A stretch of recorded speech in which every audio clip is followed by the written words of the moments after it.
Your Humanities Half Hour is brought to you by the Northern Marianas Humanities Council.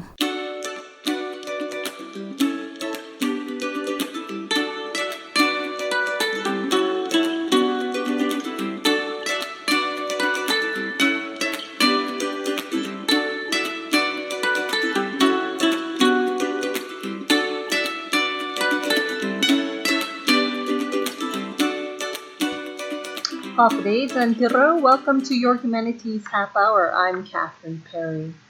Well, as COVID-19 continues to have an extreme impact on our community, I thought it would be a nice opportunity to invite one of our religious leaders in our community to share their perspectives on the role of faith during times of crisis. It's my pleasure to have as our guest today Bishop Ryan Jimenez of the Diocese of Chalan Kanoa, sharing his thoughts on what's happening today and a little bit about his personal journey. Our interview was conducted via WhatsApp, so the quality is a little bit lower than usual, but it is still a conversation worth sharing. Here now is Bishop Ryan Jimenez. How are you doing, and how has life had to be adjusted for you with this COVID-19? Yes, considering everything, I feel I am doing okay with my brother priests and religious sisters. And for me personally, in times like this, I try my best to be really grounded in prayer. And the way for me to maintain spiritual closeness to the people and to pray for, to intercede and ask for the Lord's help to end this pandemic. So prayer has been really a very important part of my routine. When this started in our shores in Saipan, the clergy, we just came back from a retreat. Where we're required by canon law to have a retreat, and we never had one since after Typhoon Yutu. So we were all in a retreat. And I feel like this is a continuation of our retreat because we have all the time to pray and really deepen our relationship with God. How have things changed for you personally and for the church especially? I believe you guys are doing mass and rosary on the radio now, but what have been the major changes? Yes, I recall our last Sunday Mass with the congregation was last March 15. And then on March 16, we had a meeting via Zoom, and we invited the CEO of CACC, Esther Munia, to help us understand the situation better. And so beginning the day after that, March 17th, I remember there was a Tuesday, that's when we started doing Mass with the congregation. So we took turns, every priest is assigned to celebrate the present Mass, and it's available on social media through our diocesan Facebook account and our local cable and radio. So since then, to this day, we've been doing that as our way of also serving the spiritual needs of the people. But I always say it's really unique and kind of awkward, especially when I preach and then I would face the people as if the people were there, but they were not there. So I think all of us, the clergy, are feeling the same thing. And what we've been doing, Catherine, since this pandemic started for us here in Saipan is every week we have our meeting via Zoom. So it's a regular meeting, and it's a continuing discernment. No, we started from our last public Mass on March 15 with all the precautionary measures, no shaking of hands, no sign of peace, and no communion by the mouth, all of that, to totally not having Mass. And then we started, this online Mass with specific times. And then when the curfew was also implemented, we adjusted our time.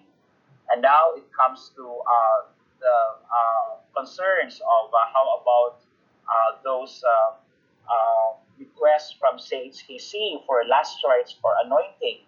And so yesterday was our meeting. So what we have decided, it was first a sharing of how each priest was doing, and to kind of share how's the health of each one, because there are those of us considered in a high risk, but also we want to continue to be available.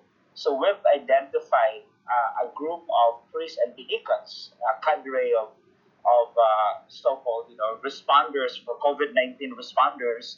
In the event that there's a request for last rites, anointing of the sick, or a funeral, a COVID-19 related death, then we have someone who is in the front line to assist, and we coordinate with CHCC to do that. So these things evolve, and it's a regular discernment, decision making process that I always ask my brother priests, how best we can continue to serve given the limitations. What's happening right now with, say, for example, people who have funerals in the family? What is being allowed, and what are you asking the congregation to kind of hold off from at this time, or maybe disallowing? Yes. So what we have come up with are guidelines. So basically, we have guidelines during this time for one non-COVID-19 related death, and the other one would be a COVID-19 related death. So for the COVID-19 related, not related to COVID-19, like a regular funeral, what we have started doing is we call it a funeral outside of Mass, meaning to say there is no consecration, there is no communion. It still is a funeral rite, much shorter, the Word of God, and then the final commendation and blessing.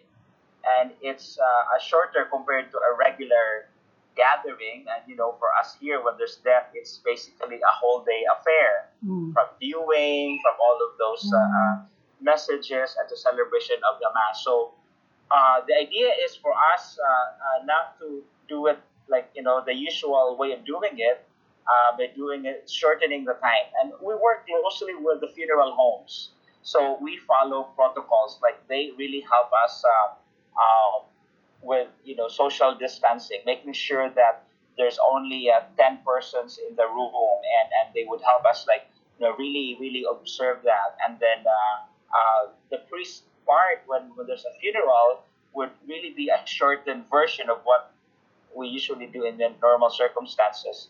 So what we advise to the people is, when there is death, because while masses are cancelled, we don't really plan death. So when death occurs, we'll continue to do that, and for the family to contact their parish priest to work closely with them. And we've also opened a helpline, which is 284-HELP, 4357, for questions like this, where we can be available and work with details regarding funerals.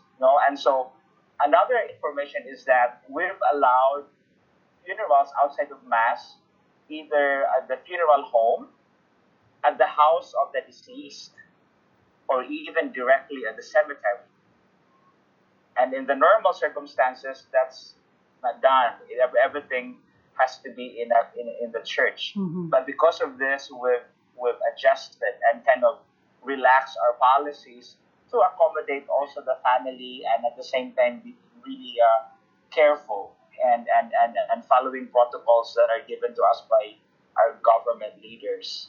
And so that's the key. If there's death, now with COVID-19 related death, we have Father Jason Granado as our contact person for that, and then he would then meet with the family, and then he would coordinate with the funeral home and things like that.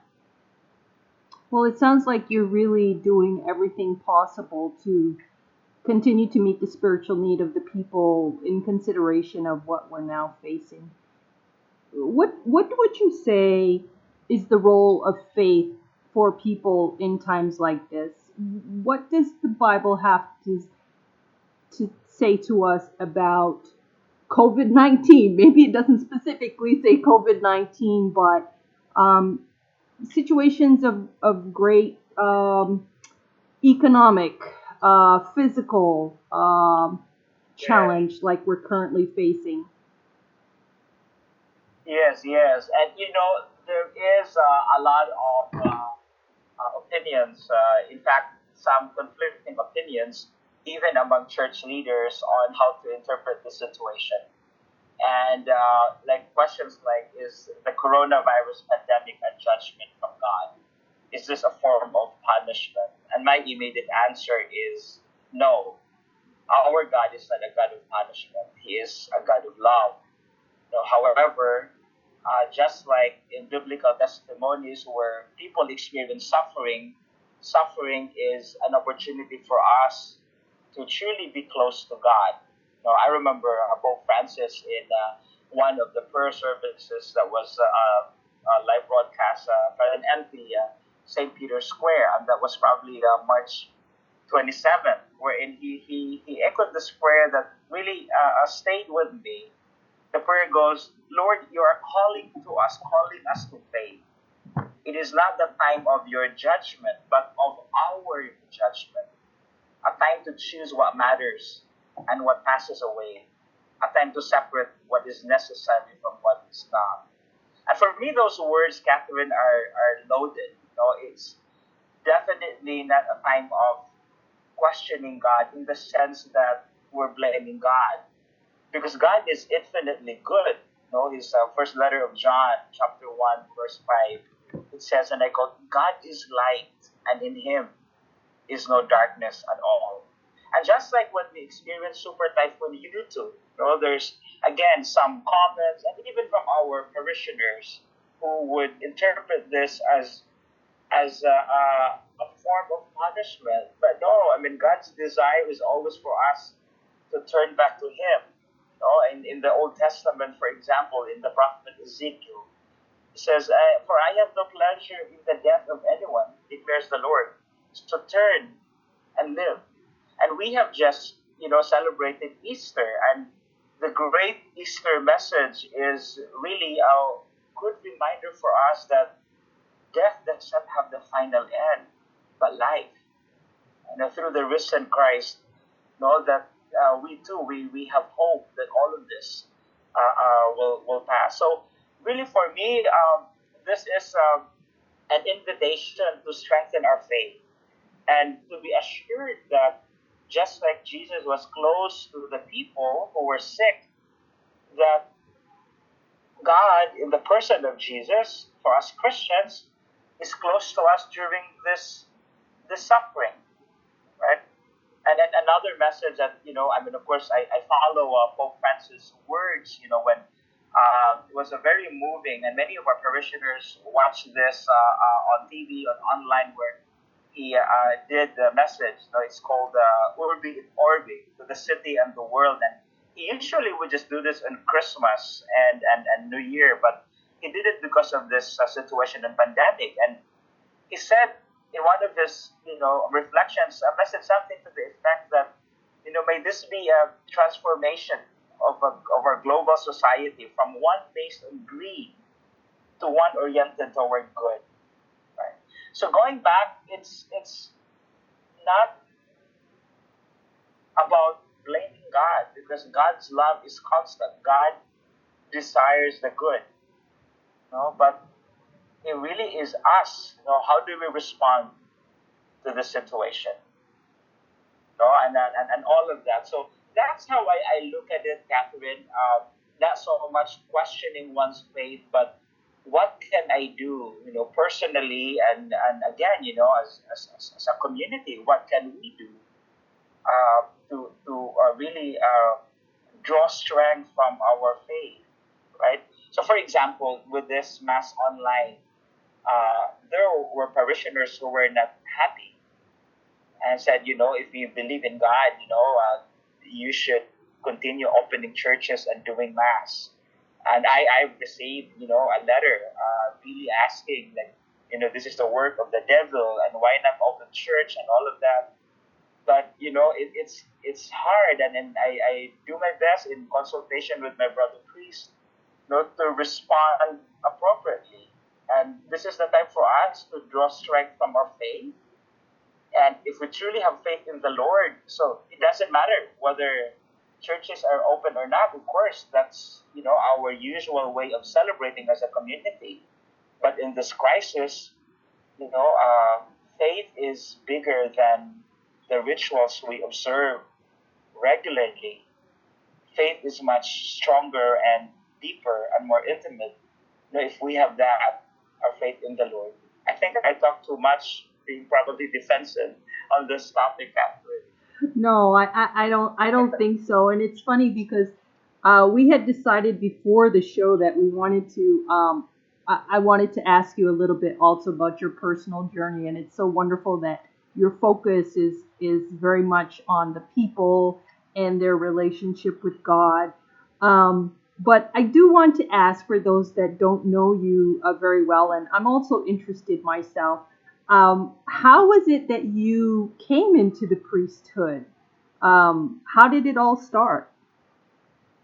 Yes, I came here to the Commonwealth of the Northern Marianas through a job as a teacher in the beautiful island of Rhoda. So that was 1995. So I was really a CW. At that time there was a CW. I was a contract worker, and I taught at Escuela San Francisco de Borja for 2 years.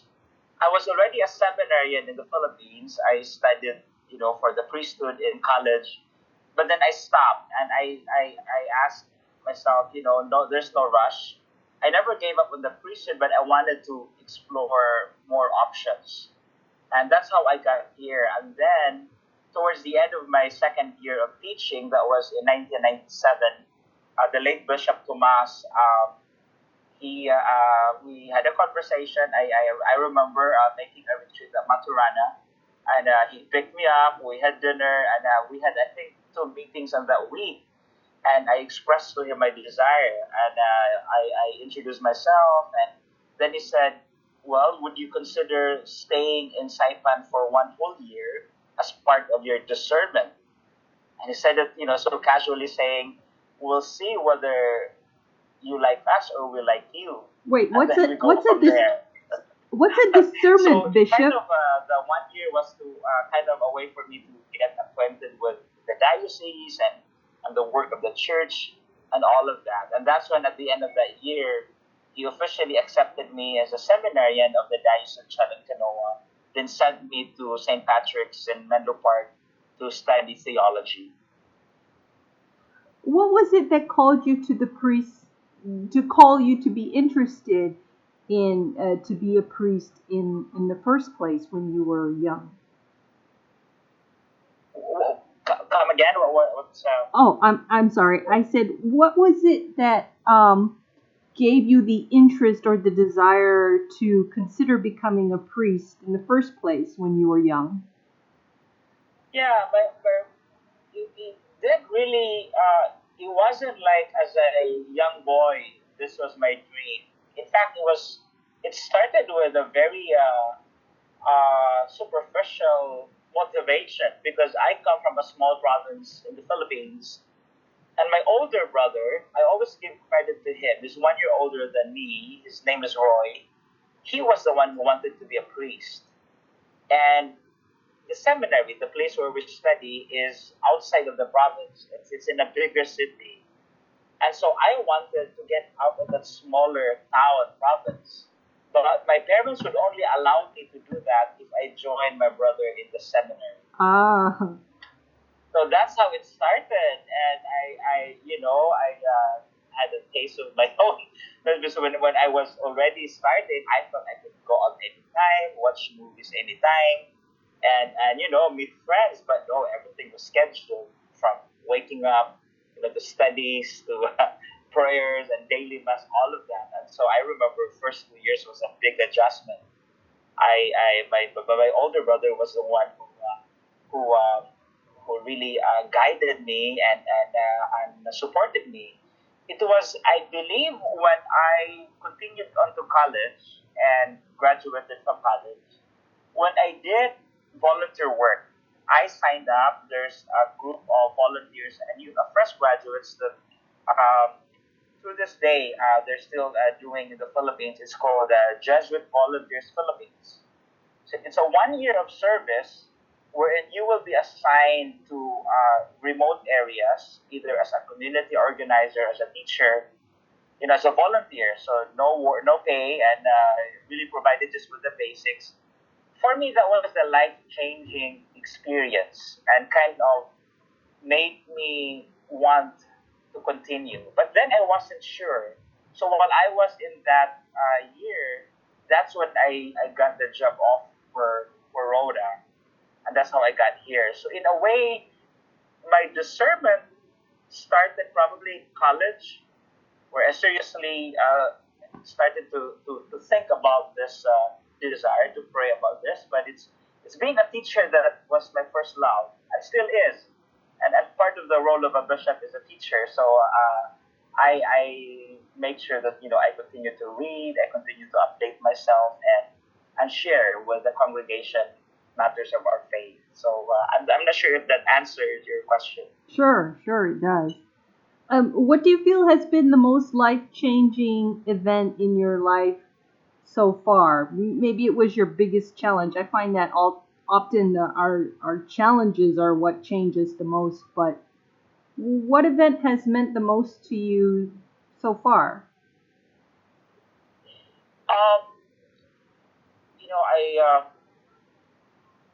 I look at it two ways: personal and as a leader of the Catholic Church. As bishop, the greatest challenge I have right now is lack of local vocations. And we have been trying our best, praying harder to have vocations from our community. Like more than half of our clergy are what we call guest priests. They're on a religious visa from the Philippines, from Korea, but we have very few like homegrown priests. And we started implementing our 5 year pastoral plan 3 years ago. And one of the priorities is on vocations. But to this day, there are some who have been inquiring, but we don't have concrete, persons that we are sending to the seminary for the priesthood. And this is key because in order for us, as a diocese, to look at the needs, the spiritual needs long term, we really need to have vocations from within, from here. And with limitations on visas and all of that, it's getting more and more difficult. But if we have local vocations, then that's good for us. So the challenge is I continue to share this with my brother priest. Is like, what are the reasons? Are we giving good examples? Is priesthood attractive? Or do our young people even consider? I guess in closing, I would just like to ask, is there inspirational words or words of encouragement that you might share with us during this time that we can take with us as we continue to face this challenge? Yes. I subscribe to New York Times, and I look at several things, not just the news. And there's a poem by Laura Kelly Panucci, and she was also featured in one of the Catholic magazines. And it's a short poem, and I'd like to share this with our people, and really a good inspiration, and even for me to this day. It goes like this: when this is over, may we never again take for granted a handshake with a stranger, full shelves at the store, conversations with neighbors, a crowded theater, Friday night out, the taste of communion, a routine checkup, the school rush each morning, coffee with a friend, the stadium roaring, each deep breath, a boring Tuesday, life itself. When this ends, may we find that we have become more like the people we wanted to be. We were called to be, we hope to be, and may we stay that way, better for each other because of the worst.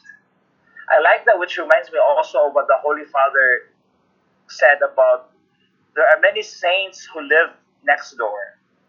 And this is evident in our community. Our nurses, our volunteers, doctors, what we call the frontliners, they're the saints who live next door. A lot of things we take for granted, but I think this crisis, this pandemic has taught us and continue to teach us lessons about perhaps God, about ourselves, and life's meaning. So I ask that, perhaps, I may continue to ask requests from our parishioners for their cooperation and understanding, and that if all of us could continue to be one in prayer, of one mind and one heart, as St. Paul says. And we too miss doing what we usually do, seeing them in the pews and interacting with them. But even without that, we're all united in prayer. Thank you so much, Bishop. Amen. Thank you, Catherine. And have a good one. Stay safe as well. And God bless you. Our guest today has been Bishop Ryan Jimenez of the Diocese of Chalan Kanoa, sharing his thoughts on faith during times of crisis and a little bit about his personal journey. We'd love to hear your thoughts on today's show. You can contact us on Facebook at 670 Humanities. And if you'd like to hear more Your Humanities Half Hour, subscribe to our YouTube channel at Northern Marianas Humanities Council. Take care of yourselves. This has been Your Humanities Half Hour. I'm Catherine Perry.